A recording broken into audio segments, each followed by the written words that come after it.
There's a story told in these parts about the old Celtic missionary monks who set off from the Irish shores and from the Scottish shores and headed out to sea, following a spiritual practice known as peregrinatio, which essentially meant to set off in a ship. In that case, it would have been a hide-skinned, very rudimentary ship known as a Berlin, and heading off out to sea to trust to wind and tide to take them to wherever the place it was that God wanted them to be. A highly uncertain practice, I would guess, but then what am I to say?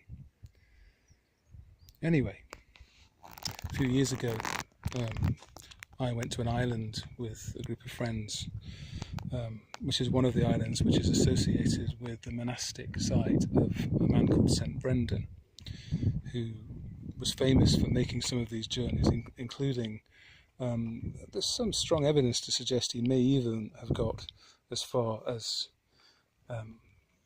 America, this back in the 7th century. The 7th century BCE, I should say. There's a mythical story about him encountering sea monsters and getting stuck in seaweeds that sound uncannily like the Sargasso Sea. But whether or not he made that journey or not, there's no doubt that he was a man for whom spirituality and the sea and the small islands and this coastline were intrinsically linked. So I wrote a poem, which is one of the poems that's featured in a number of our pieces, called The Prayer of St. Brendan, which goes like this. Lord, stain me with salt. Brine me with the badge of a deep sea sailor. I have spent too long on concrete ground.